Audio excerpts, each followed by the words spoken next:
Hello there, my friends. Sorry if my voice sounds a little scruffly today. Anyways, welcome to another Rogue Robot review. And this time, we're finally discussing another main Rogue Robot. It's been a while, I know. And not just any main Rogue Robot, but rather the sunny-sided tallboy himself, Brella. It may seem a little weird choosing to cover a character who's so closely tied to that of summer activities after summer has ended, but I just could not resist the urge. Brella's a character I not only have a lot to say about, but one that I know many Wall-E fans like you watching this would love to hear me talk about. So let's just hope that I can dive a little bit deeper this time, in comparison to my admittedly surface level take on Vacuum, which was only like 9 minutes long or something, with one of the greatest icons of this world ruled by the robots, Brella, the Umbrellabot.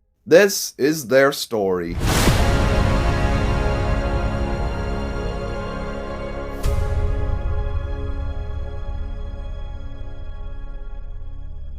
Brella is, well, an umbrella robot. Really?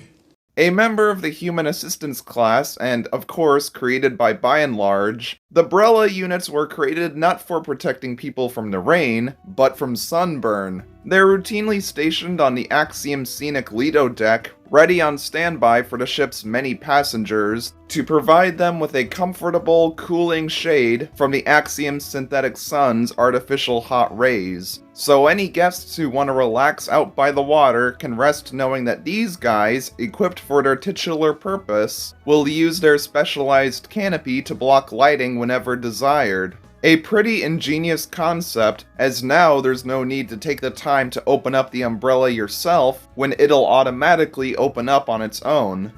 Brella is rightfully among the most popular and recognizable characters from Wall-E, and one of the main contributing factors to that is his fantastic design, which we might as well talk about now. For the two people who don't know, Brella is heavily based off of real-life beach umbrellas, with the same general anatomy and function as one, just now given sentience.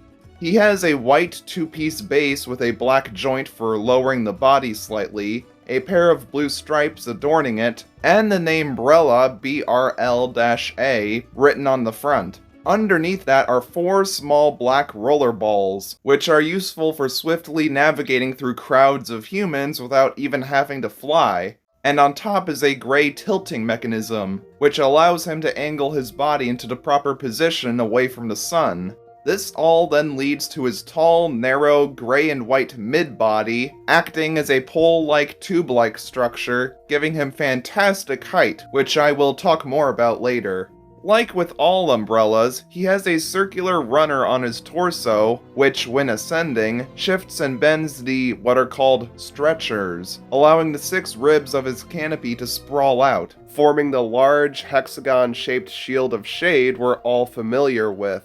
This gives Brella a wide arm span when T-posing, and the ability to tightly fold up his canopy to get around easier. The canopy itself is divided into 3 sections, and is comprised of a stretchy, strong, rubbery, leathery material, sporting a solid blue coloration with white striped patterns circling around it. Mwah! Beautiful!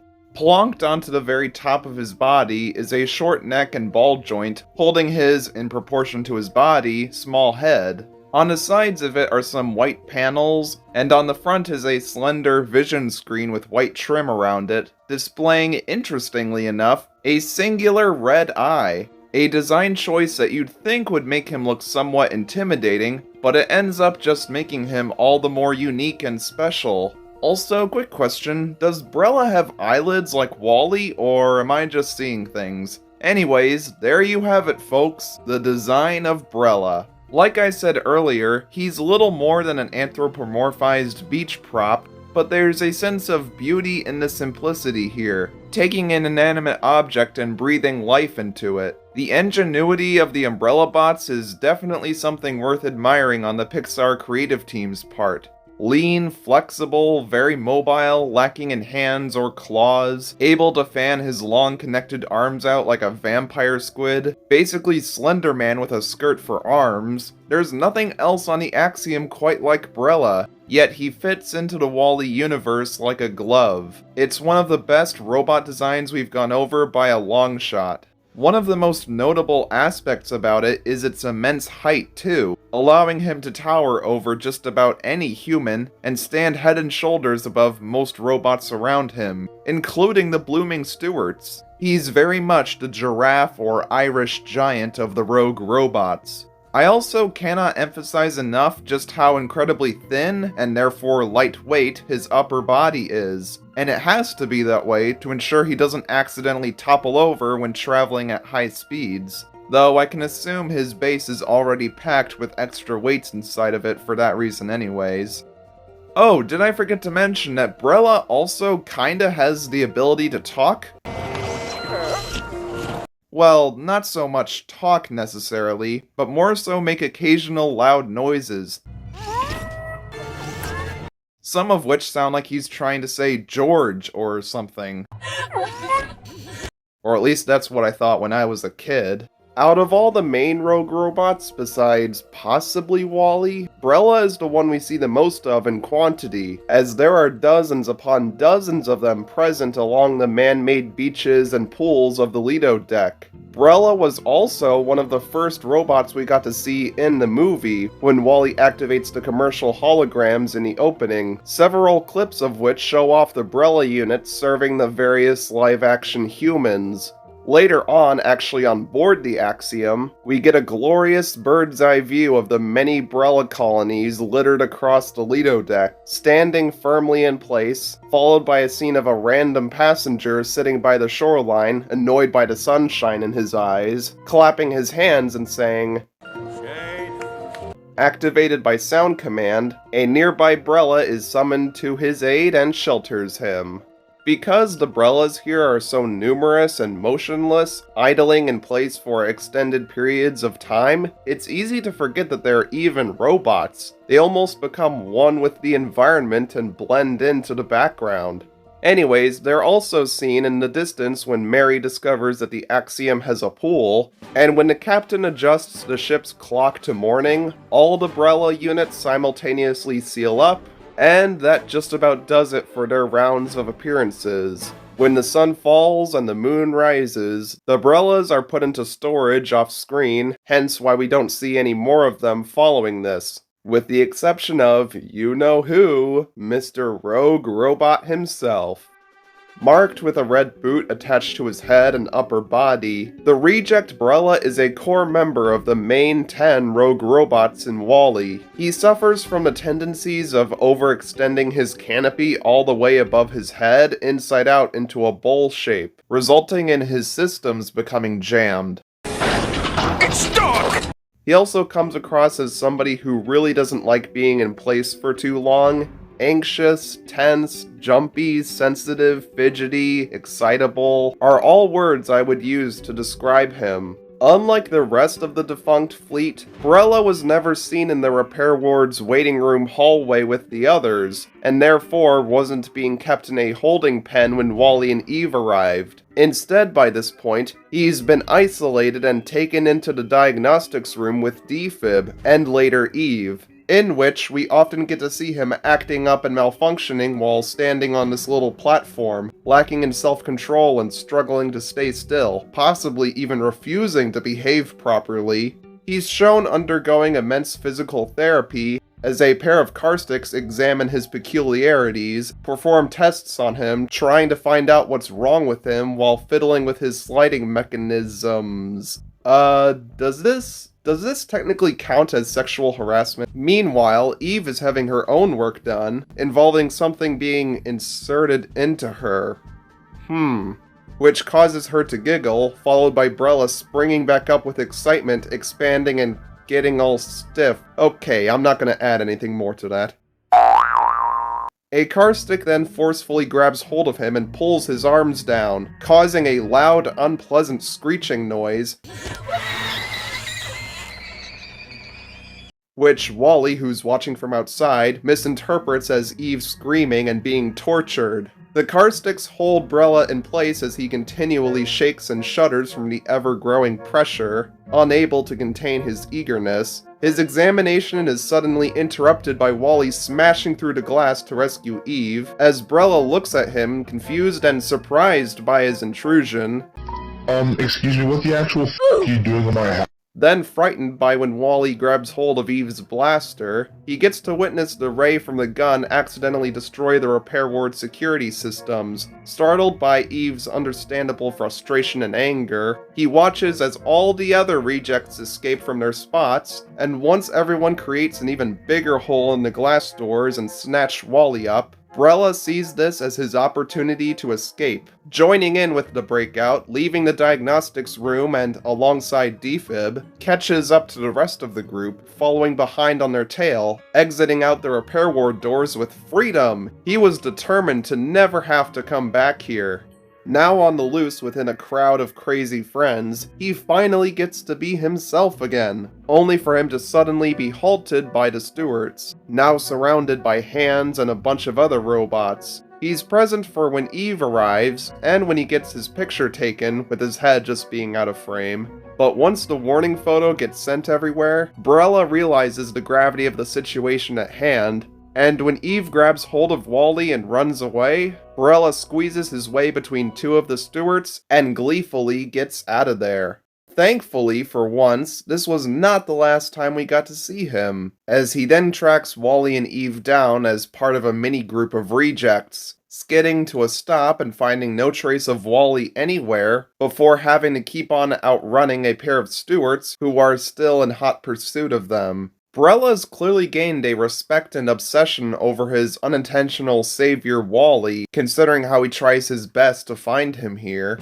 Later on in the film, when the reunited gang passes by a storage closet, it's revealed that Brella and Defib were hiding inside. Pretty cute how these two hospital patients have kinda stuck together. Brella leans out the door, spots his master, excitedly hops into the air before chasing after them, speeding down the hallways and triumphantly dancing to Wally's music, just super happy to be back with his master. The celebration is quickly cut short, however, as he abruptly stops to watch the captain's message, and is startled by the oncoming army of stewards. He is understandably cautious of their lasers, but when he notices that Wally and Hans are about to be captured, he, without hesitation, jumps in front of his friends just in the nick of time, acting as a shielding barrier to defend them. It turns out that his canopy is just too dang thick and expansive to be affected by the security's lasers, which gives Wally a chance to set Hans free, and we all know what happens after that.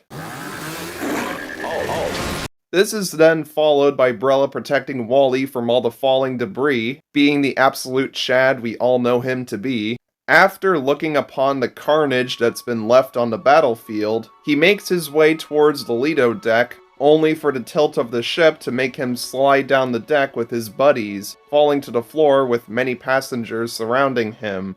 I've fallen, and I can't get up! Later on, now upright again, he stands in line to help pass the plant along, and uses his ability of overextending his canopy to hurl the plant with great force so Eve can catch it and place it into the Holo-Detector, proving himself to be a worthy asset once again. He then learns of Wally's fate and slouches down in sadness.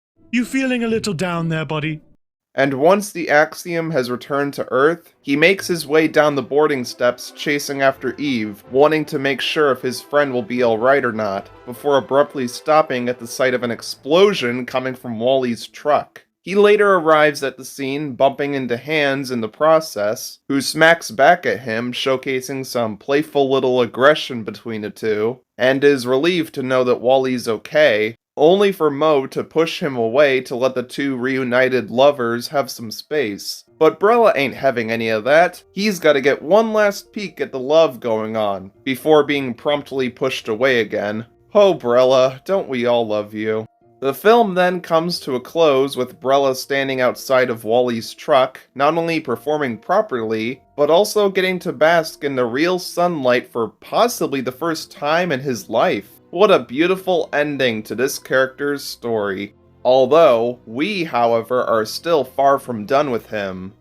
As you would expect from any main rogue robot in WALL-E, Brella was featured in a wealth of bonus features and publicity material, giving us an even greater insight into the character. Promotional images of him would be used on DVDs, puzzles, and a whole bunch of other stuff. The most notable of which is the Build-A-Bot game menu screen, where we potentially get to see where he was being kept in the repair ward before eventually getting moved to the diagnostics room, as he just stands there in section 2B in the spot where 3671 is supposed to be, but whatever. Honestly though, this is such a novel little piece of trivia.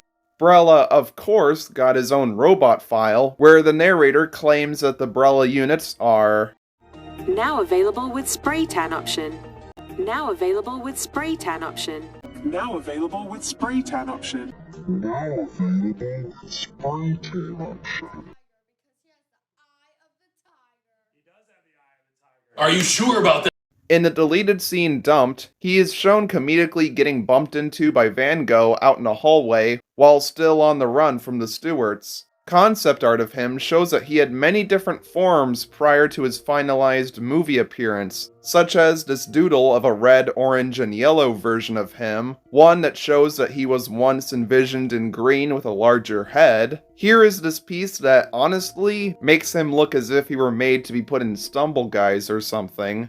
And finally, this preliminary gloomy emo black version with a wider head, a blue eye, little danglies on the edges of the canopy, and full-on tractor tires. Here's some pastel color script paintings of them on the Lido deck, some descriptions of him from several Pixar character encyclopedias, and some storyboards with him in the opening Axiom commercial and the movie's ending on Earth. That also commonly mentioned previous shot shows him with a dark blue coloration, where more of his body can be fully seen as he runs down the hallway. In the video game by Asobo, he was given a bouncing mechanic, allowing him to act as a sort of trampoline for the player to use to progress through certain levels. He was also featured in the video game by Heavy Iron Studios as well. Coloring book illustrations of him are indeed a thing, as well as collectible Umbrellabot figures and toys. And before you ask, yes indeed, I want one. He was semi-recently included in the WALL-E 15th Anniversary pin collection. He has also made a good number of appearances on the pages, through all kinds of children's picture books and condensed story adaptations, most notably the Rogue Robots book and the Lots of Bots book. He appeared in the comic illustrations quite prominently too, where for some reason they kinda made him look like a giant penis. Okay, I'm moving on. And last, but certainly not least, in the Back on Earth book, which I personally consider the canonical sequel to WALL-E, we get to see him help clean up the area for Eve's new garden, and provide shade to some plants. So incredibly wholesome.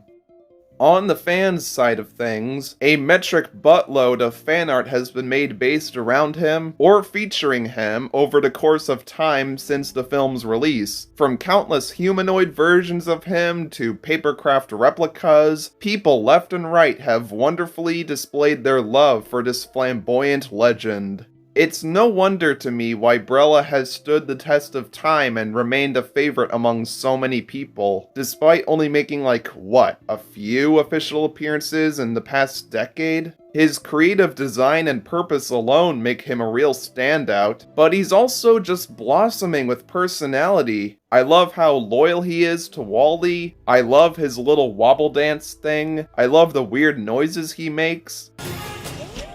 Honestly, what is there to not love about him? He also represents something pretty grand, that being that no matter what your quirks are, there is always a way for you to help out and be useful. Brella is most definitely the huggable, beautiful, lanky, pencil-shaped, somewhat perverted overachiever we all know and adore. And I really hope that I was able to highlight that today. Thank you all so much for watching this extra long episode of Rogue Robot Reviews. It was refreshing getting to cover another main robot, if you know what I mean. Though now it makes me wonder who the focus of the next episode will be. I guess we'll just have to wait and find out. And as such, I will catch you guys in the next one. Bye-bye. Oh, and one more thing. Now that Brella lives on Earth, do you guys think that he's gonna have to start worrying about getting struck by lightning?